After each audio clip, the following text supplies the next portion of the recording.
Hello! Hi everyone! So, vlogger na ba ang tanan? Ato hisgutan dahil no kay, ay by the way, wapiligo yung manding, basag diin na lang niyo, kinatanggong palagi mi dire. Ato hisgutan kay about social security system. Like, atong is ba, kung mamatay ang usa ka member, unya, muryo-muryo ang kanang employer, lisod kaayo i-claim. So, in my case, akong brother, February 2024 siya namatay, and then ang iyahang contribution only to found out nga wala siya sakto nga hulog. Naihulog pero putol-putol, and in total number of service siya kay 15 ka tuig siya, guys. Mga 2 ka bulan or 3 makulang para mo 15 ka tuig niya. Kabaw kay ang gihulog unom ka tuig niya, palang pagyud. So unsay buhaton? Wala koy evidence, wala koy payslip, kay wala sa payslip kanang muryo-muryo ba Chinese nga store niya. Kana bitang bisag Chinese nga store pwede nga muhalin og million in a day, kay kuan siya kanang naa sa public market, mga more on toys and basta household ilahang baligyan niya. Tapos wala sila uniform, wala sila evidence of deduction, wala sila ID. Giunsa nako pagreklamo sa Department of Labor and Employment. Una, ipangayuan ko ebidensya. So unsaon man nako bi? Na wala man ko ebidensya. Bisag ID, bisag payslip, wala. Akong gibuhat ni adto ko sa BIR. Kay maskin og wala siya record ang employer naa, tapos sa mga dugay-dugay nga panahon gihulugan niya ang tax akong manghod putol. Dayon ikaduha,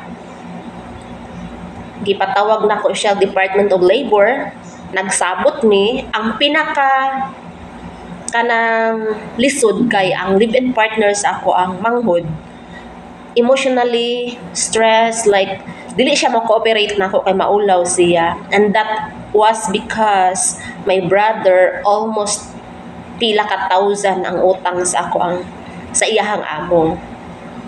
Dili na siya mahimong rason bisan pag-abot na nagpila ka libo din ha, bisan abot pa nag isa ka milyon ang SSS contribution, balaod na siya, dapat makabalo kasi imong katungod.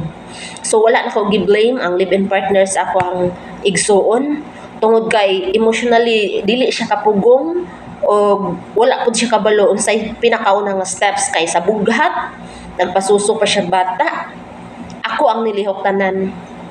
So nag-away man niya sa ni employer sa Dolly niya.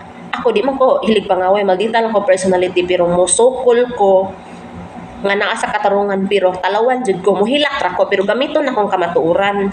So ako siyang gikiha didto nya to the point nga taas kay ang argument unya napapirma jud siya sa Department of Labor and Employment nga kuan kanang agency dayon, niingon siya nga mobayad siya. So naa na may agreement didto, pirma na siya, pirma sad ko og pila ang kanang bayaran niya katong sulod sa 4 ka tuig nga palang. Mao ni dapat yung bayaran karon pagkadto ko is wala bitaw na niya gibayaran og insakto.